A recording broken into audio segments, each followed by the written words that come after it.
नमस्कार दोस्तों, आपका हमारे चैनल समाजशास्त्र एक सरल रूप में पर हार्दिक स्वागत है। आज हम उपकल्पना या प्राकल्पना या परिकल्पना जिसे हाइपोथेसिस कहते हैं टॉपिक को कॉम्प्रिहेंसिव रूप में कवर कर रहे हैं। यह video BA, MA, JRF, net, set, PGT, GIC, GDC, PhD entrance exam, राज्य सेवा आयोग, लोक सेवा आयोग एवं असिस्टेंट प्रोफेसर एग्जाम के लिए काफ़ी उपयोगी है। यदि हमारा प्रयास आपको अच्छा लगे तो वीडियो को लाइक करें, चैनल को सब्सक्राइब करें तथा वीडियो को शेयर कर और लोगों तक पहुंचाने में हमारी मदद करें। आपके कमेंट या फीडबैक हमारे लिए बहुत महत्वपूर्ण है। दोस्तों, आज का हमारा टॉपिक है उपकल्पना या परिकल्पना जिसे हाइपोथेसिस कहा जाता है।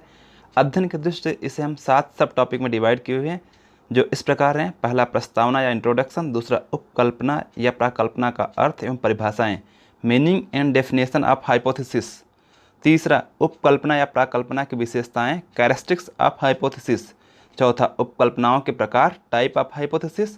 पांचवा, उपकल्पना के स्रोत, सोर्स ऑफ हाइपोथेसिस।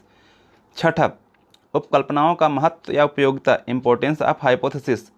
सातवां एवं अंतिम, उपकल्पनाओं की सीमाएं, लिमिटेशन ऑफ हाइपोथेसिस। पहला, प्रस्तावना या इंट्रोडक्शन।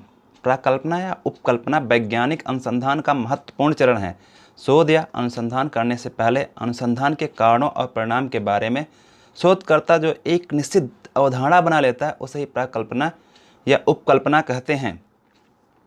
किसी भी सामाजिक अनुसंधान में उपकल्पना का निर्माण वैज्ञानिक अध्ययन का प्रथम चरण, first step of scientific study है। शोध या अनुसंधान शुरू करने से पहले अनुसंधान के कारणों और परिणाम के बारे में एक शोधकर्ता एक निश्चित अवधारणा बना लेता है, उसे ही प्राकल्पना या उपकल्पना या हाइपोथेसिस कहते हैं। उपकल्पना हाइपोथेसिस एक ऐसा पूर्व विचार है जो शोधकर्ता किसी समस्या के संबंध में अपने आरंभिक ज्ञान एवं सामान्य अनुभव के आधार पर बनाता है।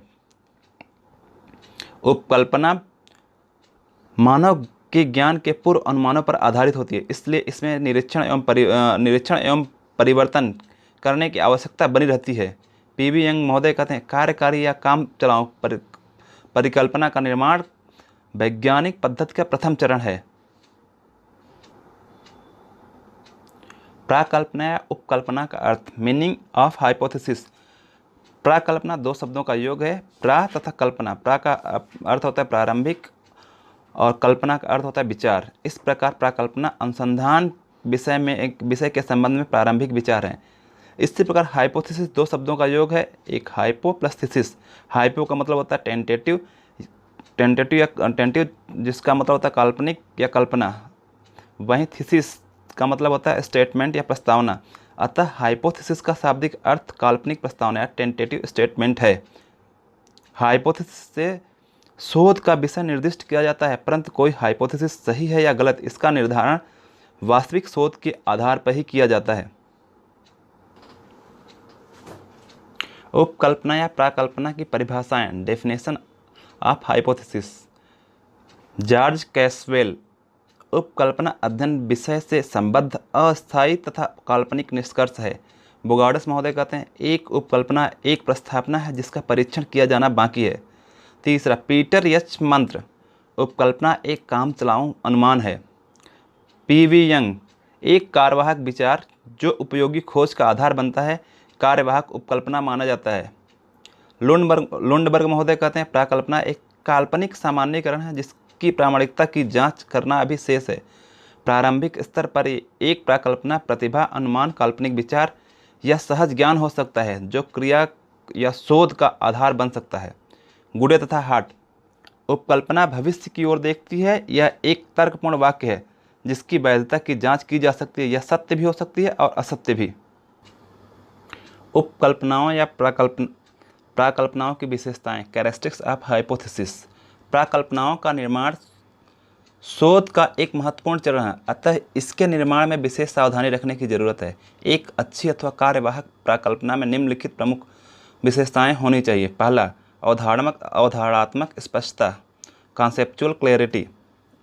प्राकल्पना अवधारणा की दृष्टि से स्पष्ट होनी चाहिए, अर्थात इसमें भाषा संबंधी स्पष्टता होनी चाहिए। प्राकल्पना में प्रयोग किए जाने वाले प्रत्येक अवधारणा एवं शब्द का अर्थ सुनिश्चित एवं स्पष्ट होना चाहिए ताकि इसे सरलता से समझा जा सके।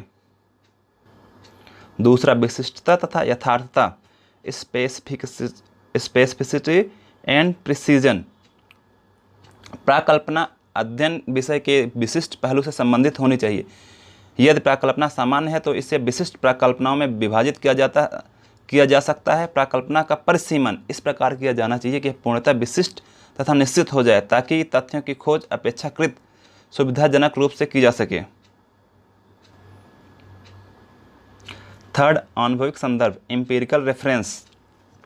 एक अच्छी प्राकल्पना ऐसी होनी चाहिए जिसकी प्रामाणिकता की जांच अनुभव आश्रित रूप से की जा सके। यह आदर्शात्मक नहीं होना चाहिए, क्योंकि आदर्शात्मक निर्णयों को अनिवार्य रूप से अनुभव आश्रित विधि द्वारा प्रमाणित नहीं किया जा सकता। वास्तव में यदि प्राकल्पना में अनुभविक सिद्धता का गुण नहीं है तो उसे उपकल्पना नहीं कहा जा सकता है। 4, सरलता या सिंपलिसिटी। प्राकल्पना का सरल एवं प्रसंग के अनुरूप होना चाहिए, चाहे वह सामान्य व्यक्ति के समझ में आए या ना आए। अधिक सरल प्राकल्पनाओं को ओक्कम या उस्तरा कहा जाता है, तथा राजनीति एवं अर्थशास्त्र में प्रचलित अनेक सरल उपकल्पनाएं अत्यधिक घातक होती हैं। 5, उपलब्ध प्रविधियों से संबंधित, रिलेटेड टू अवेलेबल टेक्निक्स। एक अच्छी प्राकल्पना वह मानी जाती है जिसकी प्रामाणिकता की जांच उपलब्ध प्रविधियों द्वारा की जा सके। यदि उपलब्ध प्रविधियों द्वारा प्राकल्पना की जांच संभव नहीं है तो ऐसी प्राकल्पना अव्यवहारिक है। 6, सिद्धांत से संबंधित, रिलेटेड टू थ्योरी। प्राकल्पना विषय में प्रचलित किसी न किसी पूर्व निर्मित सिद्धांत से संबंधित होनी चाहिए और साथ ही साथ उसमें सिद्धांत का परिष्कार, समर्थन एवं संशोधन करने की क्षमता होनी चाहिए। 7वां, तर्कपूर्ण, रैशनल और लॉजिकल। एक उपकल्पना को तर्कपूर्ण या लॉजिकल होनी चाहिए। 8वां, अनुसंधान को सही दिशा प्रदान करना। 8वां, अनुसंधान को सही दिशा प्रदान करना, to provide right direction to research. एक परिकल्पना अनुसंधान को सही दिशा प्रदान करने वाली होनी चाहिए। वह अनुसंधानकर्ता को सब्जेक्ट से भटकाने वाली नहीं होनी चाहिए। 9वां, अध्ययन की सीमा का निर्धारण, determination of limitation of research. एक परिकल्पना में अध्ययन की सीमा को स्पष्ट रूप से निर्धारित होना चाहिए। 10वां, सिद्धांतों के निर्माण एवं विकास में सहायक, to help in formulation and development of theories. उपकल्पना को सिद्धांतों के निर्माण एवं विकास में सहायक होनी चाहिए। उपकल्पनाओं या प्राकल्पनाओं के स्रोत, सोर्स ऑफ हाइपोथेसिस। प्राकल्पना के अनेक स्रोत होते हैं। किसी घटना के बारे में हमारे अपने विचार, हमारे व्यक्तिगत अनुभव एवं प्रतिक्रियाएं, सामाजिक, प्राकृतिक, पर्यावरण सिद्धांतों में पाए जाने वाले अपवाद, समरूपता तथा साहित्य आदि प्राकल्पनाओं के निर्माण में सहायक हो सकते हैं। गुडे तथा हार्ट ने इनके 4 स्रोत बताए हैं, जो कि इस प्रकार हैं। पहला, सामान्य संस्कृत, जनरल कल्चर। सामान्य संस्कृत प्राकल्पना के निर्माण का एक महत्वपूर्ण स्रोत है। विभिन्न संस्कृतियों की विशेषताएं, प्रथाएं, रीति रिवाज, रूढ़ियाँ, लोक रीतियाँ, विश्वास, कहावतें इत्यादि प्राकल्पनाओं के निर्माण में सहायक होती हैं। सामाजिक सांस्कृतिक इकाइयाँ जैसे भारत में जात प्रथा, संयुक्त परिवार, ग्रामीण संरचना, विवाह इत्यादि में होने वाले परिवर्तन भी प्राकल्पनाओं के निर्माण में सहायता देते हैं। दूसरा, वैज्ञानिक सिद्धांत, साइंटिफिक थ्योरी। अनेक प्राकल्पनाओं का निर्माण स्वयं विज्ञान तथा वैज्ञानिक सिद्धांतों द्वारा ही होता है। प्रत्येक विज्ञान में भिन्न भिन्न विषयों के बारे में कुछ सामान्यीकरण प्रचलित होते हैं और यह सामान्यीकरण अन्य विज्ञानों में समस्याओं को प्रभावित भी करते हैं। यह सामान्यीकरण तथा इनमें पाए जाने वाले सार्वभौमिक तत्व प्राकल्पनाओं का मुख्य स्रोत हैं। सिद्धांत में पाए जाने वाले अपवाद भी प्राकल्पनाओं के स्रोत हो सकते हैं। तीसरा, समरूपताएं या उपमाएं या सादृश्यताएं, एनालॉजीज। प्राकल्पनाओं के निर्माण में 2 विभिन्न क्षेत्रों में पाए जाने वाली उपमाओं का भी विशेष महत्व है। उपमाओं के आधार पर शोधकर्ता एक क्षेत्र में पाए जाने वाले तथ्य या व्यवहार को दूसरे क्षेत्र में ढूंढने का प्रयास करता है। यदि 2 भिन्न परिस्थितियों में हमें कुछ सामान्य दिखाई देती है तो हमें स्वाभाविक रूप से शोधकर्ता के मन में यह प्रश्न पैदा होता है कि ऐसा क्यों है। अतः विभिन्न व्यवहार क्षेत्रों में पाए जाने वाली समानताएं प्राकल्पनाओं के उद्गम में महत्वपूर्ण स्रोत हैं। चौथा, व्यक्तिगत अनुभव, पर्सनल एक्सपीरियंस। व्यक्तिगत अनुभव ही प्राकल्पनाओं का निर्माण का महत्वपूर्ण स्रोत है। एक कुशल शोधकर्ता अपने व्यक्तिगत अनुभव के आधार पर जिन सामाजिक समस्याओं को वह अपने दैनिक जीवन में देखता है, उनके प्रति अपने दृष्टिकोण के आधार पर अनेक घटनाओं के संबंध के बारे में प्राकल्पनाओं का निर्माण कर सकता है। परंपरागत व्यवहार में जो परिवर्तन हम देखते हैं, उसके बारे में जो हम सोचते हैं, ये या विभिन्न इकाइयों की जो परिवर्तित स्थितियां पाई जाती हैं, उससे भी प्राकल्पनाओं का निर्माण करने में सहायता मिलती है। एरिक वुल्फ महोदय कहते हैं, सादृश्यता एनालॉजी उपकल्पनाओं के निर्माण तथा घटना में किसी कामचलाऊ नियम की खोज के लिए अत्यंत उपयोगी पथ प्रदर्शन है। उपकल्पनाओं या प्राकल्पनाओं का महत्व, इंपॉर्टेंस ऑफ हाइपोथेसिस। प्राकल्पना वैज्ञानिक शोध का एक महत्वपूर्ण चरण है जो कि समस्या के परिसीमन तथा उससे संबंधित तथ्यों के संकलन में सहायता देता है। कोहन तथा नागल का महत्वपूर्ण कथन, हम किसी भी अध्ययन में एक पग आगे नहीं बढ़ सकते जब तक कि उसका प्रारंभ किसी सुझावपूर्ण विवेचना अथवा समस्या के समाधान से न करें। वैज्ञानिक शोधों में प्राकल्पनाओं के महत्व को निम्नलिखित तथ्यों द्वारा स्पष्ट किया जा सकता है।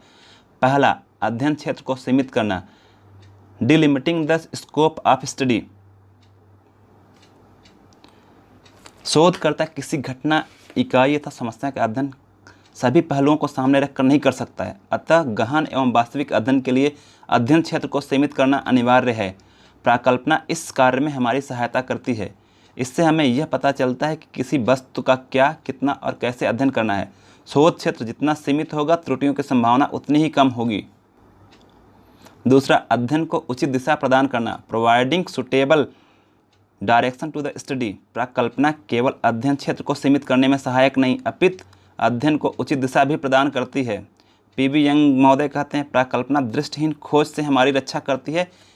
यह हमें पहले से ही इस बात की ओर इशारा करने में सहायता देती है कि हमें किस दिशा में आगे बढ़ना है। इससे व्यर्थ का परिश्रम बच जाता है।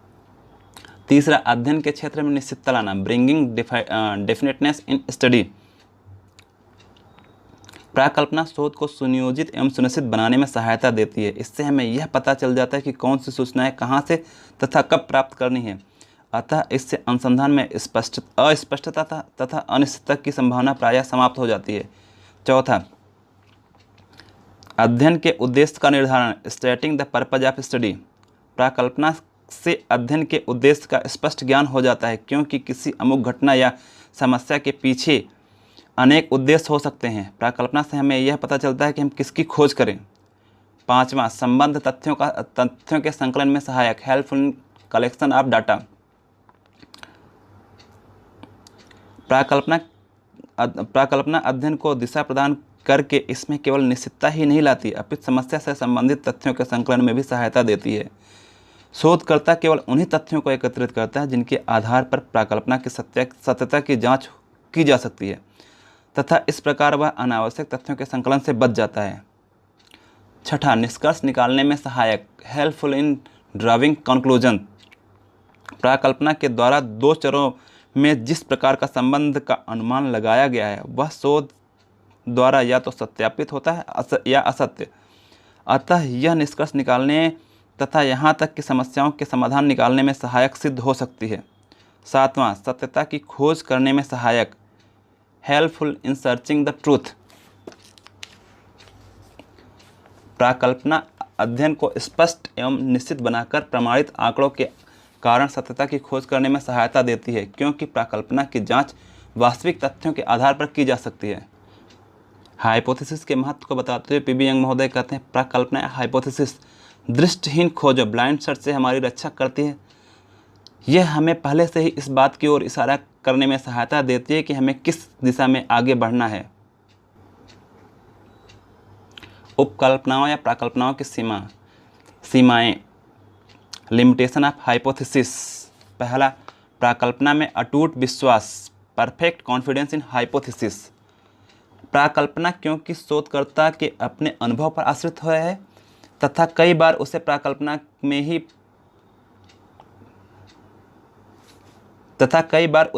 में ही प्राकल्पना में अटूट विश्वास हो जाता है, अतः वह सभी तथ्यों को तोड़ मरोड़ कर प्राकल्पना को सत्य करने सत्य साबित करने का प्रयास करता है, जो कि हो सकता है कि वास्तविकता के विपरीत भी हो।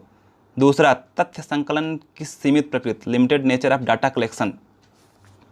अनुभवहीनता के कारण प्राकल्पना का निर्माण यदि अनुभवहीनता के कारण प्राकल्पना का निर्माण ठीक प्रकार से नहीं किया गया तो हो सकता है कि घटना की वास्तविकता का भी पता न चल सके, क्योंकि प्राकल्पना तो शोधकर्ता को केवल सीमित तथ्यों के संकलन करने पर ही बल देती है। तीसरा, पक्षपात की संभावना, पॉसिबिलिटी ऑफ बायस। प्राकल्पना के निर्माण में पक्षपात या अवनति हो सकती है। यदि केवल शोधकर्ता को किसी विशेष प्रकार के संप्रदाय के प्रति रुचि है तो हो सकता है कि प्राकल्पनाओं का निर्माण सामग्री संकलन एवं निष्पक्ष पक्षपातपूर्ण हो। प्राकल्पना के महत्व तथा दोषों का विवेचन करने से स्पष्ट हो जाता है कि यदि प्राकल्पना का निर्माण सावधानीपूर्वक किया जाता है तो निश्चित रूप से वैज्ञानिक अन्वेषण में महत्वपूर्ण चरण साबित हो सकती है। बेस्तावे जी कहते हैं, प्राकल्पनाएं वे लोरियां हैं जो असावधान को गाना गाकर सुला देती हैं।